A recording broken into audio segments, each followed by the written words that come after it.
If you ask me when I started falling in love with a guy in the straight world, I'd say, from the day I realized my heart was beating faster just because of someone of the opposite sex. Wait, no, that's not it at all. It was sophomore year of college, a very American autumn morning. The air cold enough for breaths to turn into thin smoke, maple leaves dyeing the stone-paved paths in the campus red. I walked into the modern philosophy lecture hall, holding a to-go coffee cup, my mind still foggy from lack of sleep. And then I saw Justin. He was sitting in the row ahead, leaning slightly, one hand propping up his chin, the other flipping through a book. Sunlight slanted through the tall glass windows, landing right on his light brown hair, the kind that's always a bit messy, like he'd just rushed over from somewhere. Justin wasn't handsome in that perfect magazine way, but he had something very real. Broad shoulders, straight back, wrists peeking out from the sleeves of his gray hoodie. The kind of guy who, at a glance, everyone assumes is straight. Very straight. I knew that because there were always girls around him. I sat down in the back row, trying to focus on the lecture, but my eyes kept drifting to his silhouette. I hated myself for it. Hated that familiar feeling rising up, the one I'd tried to bury all through high school. This was college. Everyone was freer here. At least others were. Me? I was still playing the role of a normal guy pretty well. During the break, I got up to get some water. When I came back, Justin suddenly turned around. "Hey, you got a pen?" he asked, his voice deep and warm, the kind that makes you trust someone from the first sentence. I handed him one, my hand shaking a little. "Yeah, sure. Thanks." Justin smiled. A casual, unguarded smile. My heart tightened. I sat down, and that's how we started talking. Typical college small talk. What major, what year, isn't this class dry? Justin was majoring in political science, played soccer for the school team, lived in the West Side guys' dorm. I nodded, smiled, careful not to let my gaze linger on his lips too long. But it didn't stop there. In the weeks that followed, we started sitting next to each other every class. Justin would make me laugh with quiet comments about the professor. I discovered he was smarter than he looked. Sometimes, when he leaned over to ask about a concept, our shoulders brushed. Just a light touch, but I had to hold my breath. I started looking forward to the little things. Texts about homework, invites to lunch, the way he called me Park so naturally. I told myself, this is just friendship. I'm just lonely. I'm just imagining things. But then one evening, Justin knocked on my dorm room door. "I'm stuck on a deadline," he said, holding his laptop, looking tired. "Can I study with you?" My room was small, just enough space for two people to sit close at the desk. We sat side by side for hours, the yellow lamp light casting down, keyboard clicks mixed with faint indie music. At one point, Justin leaned back, rubbing his neck. "Damn," he sighed. "I hate these kinds of essays." I laughed, then realized I was staring at his neck too long. His skin glowed under the light, veins faintly visible. I turned away, my heart pounding. "Parker," Justin said suddenly, "do you ever feel like you don't belong here?" The question came out of nowhere. I was silent for a few seconds. "Yeah," I replied, more honestly than I'd intended. "All the time." Justin looked at me, his eyes unusually serious. "Me too. Even though everyone thinks I have it all." In that moment, in the cramped room, I saw a crack. A different Justin, not the perfect straight guy the world saw. I wanted to touch that truth. Wanted to ask more. Wanted to say so many things I'd hidden. But I didn't. Because loving a guy in the straight world isn't just about the heart. It's about survival. And I'd gotten too used to staying silent to stay safe. I had no idea that silence would be the thing that hurt us both the most. After that night, Justin and I didn't bring up that not belonging question again. But some things, once cracked open even a little, can't be fully closed. We started spending more time together, reasonably. Study groups at the library, lunch after class, walks through campus at dusk, when the yellow lights flicked on along the brick paths. All of it neatly within the boundaries of two straight guys being friends. At least that's how the world saw it. Inside me, it was different. I noticed every gesture of Justin's. The way he rubbed his hands when cold. The way he tilted his head when listening to me, like I really mattered. There were times he'd laugh loudly, throw an arm around my shoulders, and I'd have to tense up to not lean into him too much. Every touch, even accidental, kept me painfully alert. I set rules for myself. No imagining, no hoping, no reading too deep. Justin is straight. Justin has a crush on a girl from the cheer squad. I'd heard him talk about it. I repeated those things like a mantra, but mantras don't work when Justin's drunk. It was a Friday night. We went to a mutual friend's birthday party. Rented house off campus, loud music, cheap beer, the smell of weed mixed with perfume. I don't usually like those parties, but Justin dragged me along. Relax, Park, he grinned, shoving a can of beer into my hand. You've been studying too much. Justin drank more than usual. I knew because he laughed louder, stood closer to me, and his eyes softened. When a slow song came on, he leaned against the kitchen counter, looking at me.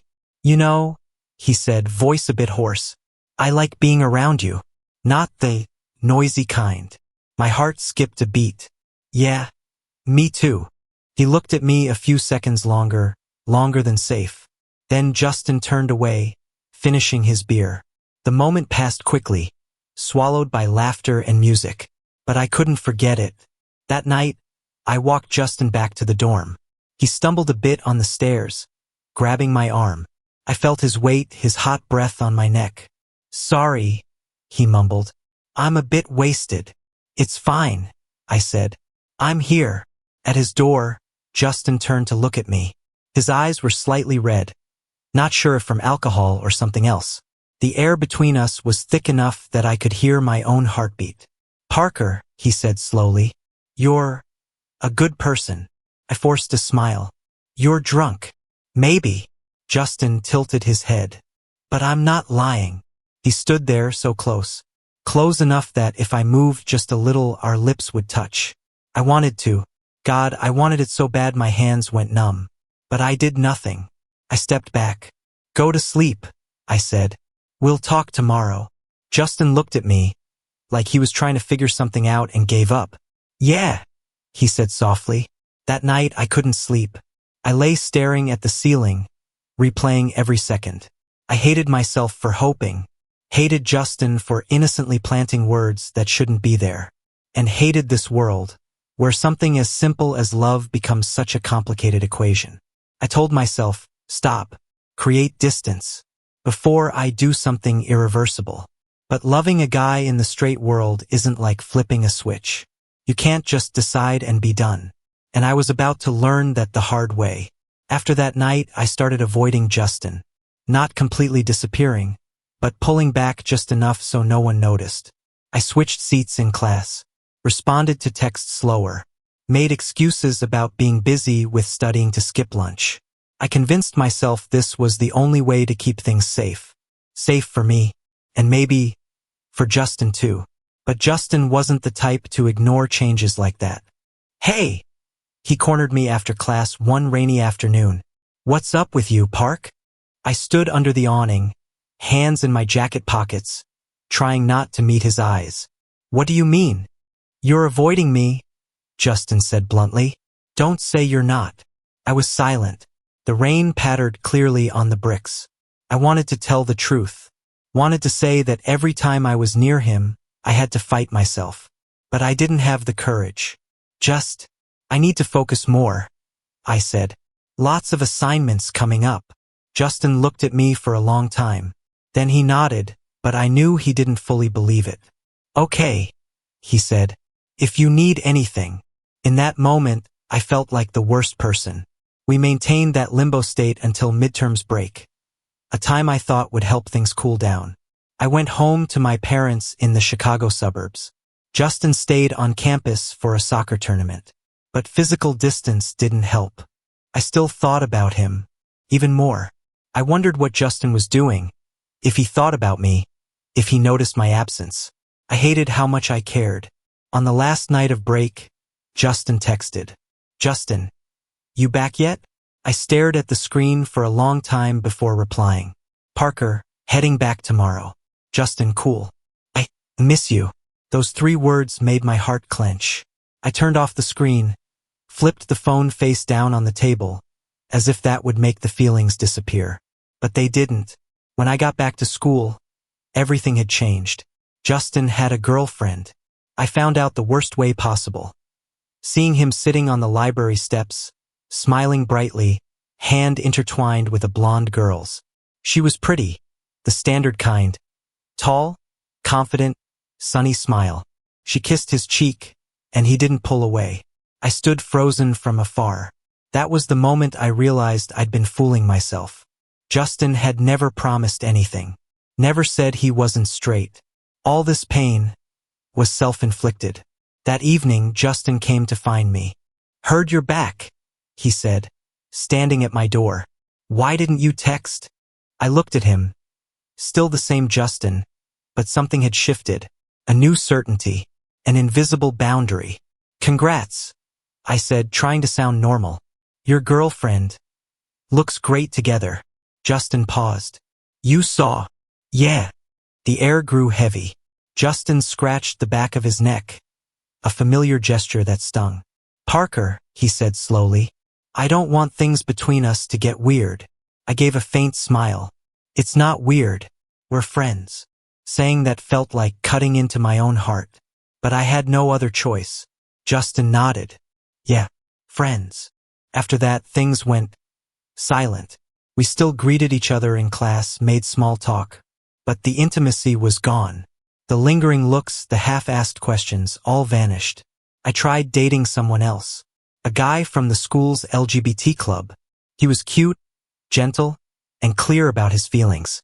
But every time he touched me, I thought of Justin. Thought of his big hands, deep voice, and the way he'd once looked at me like I was a refuge. I realized a cruel truth. Loving a guy in the straight world isn't just about unrequited love. It's watching them love someone else and pretending you're okay. But I didn't know yet that with Justin, things weren't as simple as I thought. And that truth was about to be revealed on a night I wasn't prepared to face.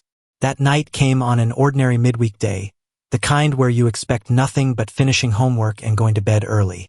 I was sitting alone in the dorm's common room, headphones on, pretending to focus on my laptop screen. Really, I'd been staring at the same paragraph for 10 minutes, my mind blank.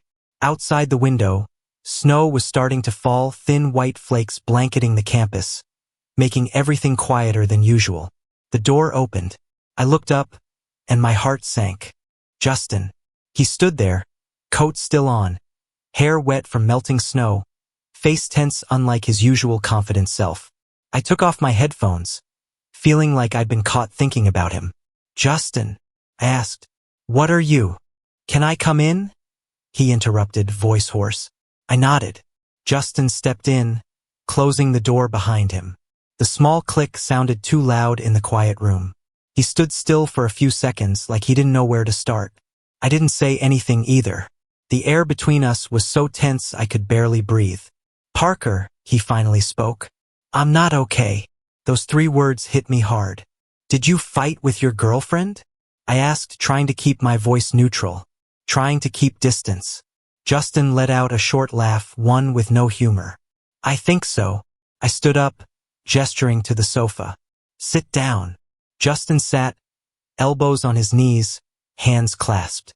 I noticed his hands trembling slightly. "She asked me," Justin said, staring at the floor. "Asked if I was hiding something." My heart pounded. "And what did you say?" "I said no," he replied immediately. Then silence. "But I know I lied." I swallowed hard. "Justin, if you—" "No." He looked up, straight at me. "Let me finish." That look wasn't the carefree one I knew. It was raw, confused, scared. "I don't understand what's happening to me," Justin said slowly. "I do everything people expect. Date girls, play soccer, joke around. But every time I'm with you, everything quiets down. Like I can breathe." I stood frozen. "Justin," I whispered. "What are you saying?" He stood up abruptly, stepping closer to me. Too close. I could smell the familiar soap on his shirt. I don't know, he said. But I know I miss you in a way. That's not normal. No more backing out. I smiled sadly. Do you know what you're doing? I'm being honest, Justin replied. For the first time. I turned away, hands shaking. Honesty isn't always enough, Justin. You have a girlfriend. You live in a world where you don't have to think about it. I don't. I don't want to hurt you, he said, voice lowering. But you are. I shot back. I turned to face him, eyes burning. Do you know what it's like to watch the person you love hold someone else's hand? Justin froze. Love. I took a deep breath. It was time. Yeah. I love you. Saying it felt like jumping off a cliff, relieving and terrifying. Justin said nothing for a long few seconds. Then he ran a hand over his face, hard. Damn, he muttered. I was afraid of this. Afraid of what? Afraid that if I admitted it. He looked at me, voice breaking. Everything would change. And I'd lose you. I laughed bitterly. You've already lost me, Justin. You just didn't realize. He took another step. I didn't back away anymore. Parker, Justin said very softly. If I said I want to kiss you, what would you do? My heart felt like it would burst. I looked at him, really looked, saw the fear in his eyes, and the desire. I'd say, I replied, voice trembling. I've been waiting for that a long time. Justin didn't kiss me right away. He paused, forehead touching mine, breaths mingling. That moment was intimately painful. Then finally, his lips touched mine. Light, hesitant, like asking permission. And that's when everything crumbled. That kiss wasn't like anything I'd imagined. It was awkward, trembling, full of pent-up emotions. I put my hand on Justin's neck, feeling him shiver. When we pulled apart, we were both breathing hard. Justin looked at me like I was the thing that had just saved him and could destroy him. I don't know who I am anymore, he said. I touched his forehead again. I know. And that's the scariest part. Outside, the snow kept falling. Inside that small room, two guys stood on the edge of truth and the straight world, where there's no map, no directions. And I knew the road ahead wouldn't be easy. After that kiss, we didn't do anything more. Not because we didn't want to, but because we both understood that crossing one more boundary would make everything irreversible. Justin pulled back first, hands dropping from my neck, eyes still shaken. Sorry, he said, like he'd done something wrong. I shouldn't have. Don't apologize, I interrupted. Just don't pretend this doesn't exist. Justin nodded. I won't. But that promise was heavier than he imagined. The next day, Justin broke up with his girlfriend. No drama, no fuss. He just told me briefly in a text. I did the right thing. I didn't reply right away. I knew Justin's right thing didn't mean easy thing. We didn't go public with anything. Still two guys walking side by side on campus, still laughing, still studying together. But something had shifted, an undercurrent running through every gesture. Brief hand brushes. Looks held a beat longer. Silent moments that weren't awkward anymore. One evening, we sat in the bleachers at the soccer field, cold wind whipping our faces. The field was empty, floodlights casting a harsh white glow. Parker, Justin said. I'm scared. I looked at him. Of what? Of not being brave enough, he admitted. This world isn't built for this. I nodded. I know. Justin turned to me. But I don't want to lose you. That sentence, simple, clumsy, was the realest thing he'd ever said. I placed my hand on his, not pulling away when he gripped it. We don't need all the answers, I said. Just be honest with each other. Things didn't get easier just because we were honest. Justin had to face questions from friends, from the team, from his own family. There were days he was quieter than usual. Days I wondered if I was selfish for pulling him into a world full of risks. But there were also beautiful days. Mornings studying together at the small off-campus coffee shop. Evenings watching movies in my room, sitting close without needing to talk. And the first time Justin kissed me without hesitation, not in panic, but by choice. Hey boyfriend, he joked after that kiss, ears turning red. I smiled, tears welling up. Hey! We didn't shout it to the world. But we didn't run anymore. For me, that was already a victory. I understand that loving a guy in the straight world is never a fairy tale. It's hard conversations, patience, accepting that some days love alone isn't enough, but choosing to stay anyway. When the school year ended, we stood together at the early department graduation ceremony. Justin squeezed my hand quickly when no one was looking. Thanks, he whispered, for not running away. I squeezed back. Thanks for turning around. If you ask me now, is it worth it to love a guy in the straight world?